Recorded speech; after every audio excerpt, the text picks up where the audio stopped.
दिनै क'क्राझारनि सासे सुबुं महरै आरो क'क्राझारनि सासे एमएलए महरै आङो आसामनि मानगोनां रायजो बेंगिरि आसामनि मानगोनां गिबि मन्थ्रि डक्टर हिमन्त बिश्व शर्मा आरो लोगोसे आसामनि सोलोंथाइ मन्थ्रि डक्टर रनज पेगु बिथांमोनखौ आं साबायखर बावदों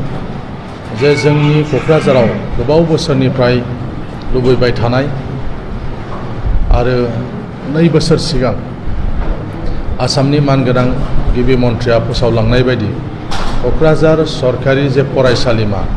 बे क'क्राझार सरकारि फरायसालिमाखौ क'क्राझार मुलुगसोलोंसालि जे आबुं महर होबाय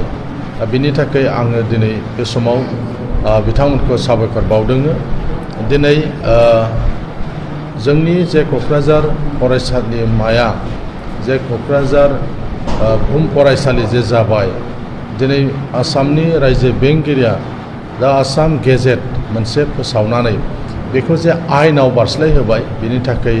आङो बिथांखौ साबायखर बावदों। क'क्राझारा बिटिआरनि केपिटेल जानायलाय बिटिआर ओनसोलनि 9 जिल्लानिफ्राय फैनाय फरायसाफ्रा क'क्राझाराव थानाय बड'लेण्ड जे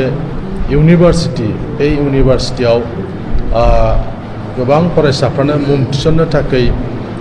खाबु मोनामोन मानोना जोंनि बिटिआर हालामनि फरायसाजों लोगोसे क'क्राझारनि खाथियाव थानाय धुबुरी बङाइगाव खाथि खालानि जे जिल्लाफोर बे जिल्लानि फरायसाफ्राबो बड'लेण्ड इउनिभार्सिटियाव फरायफैनायनि थाखाय गोबां फरायसाफ्रा एडमिशन लानोयाव खाबु मोनामोन। दा जिहेतु क'क्राझाराव आरोबाव गंसे इउनिभार्सिटि जों मोननो हाबावबाय एबार फरायसाफ्रा एडमिशन लानो थाखाय एबा गोजौ थाखोनि सोलोंथाइ मोननो थाखाय एमए एमएससि एमकम फरायनो थाखाय आरोबाव मोनसे खाबु जागोन। दा बेनिखायनो दिनै जोङो बे समाव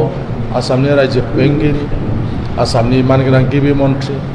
आरो आसामनि सोलोंथाइ मन्थ्रि बिथांमोनखौ साबायखर बावदों। क'क्राझाराव इउनिभार्सिटि फोसावनायल' नङा इउनिभार्सिटिखौ आबुं मोनसे महर होनायनि थाखाय आं बिथांमोनखौ रायजो राजानि जानानै आरो सासे एमएलए महरै बिथांमोनखौ आं साबायखर बावदों।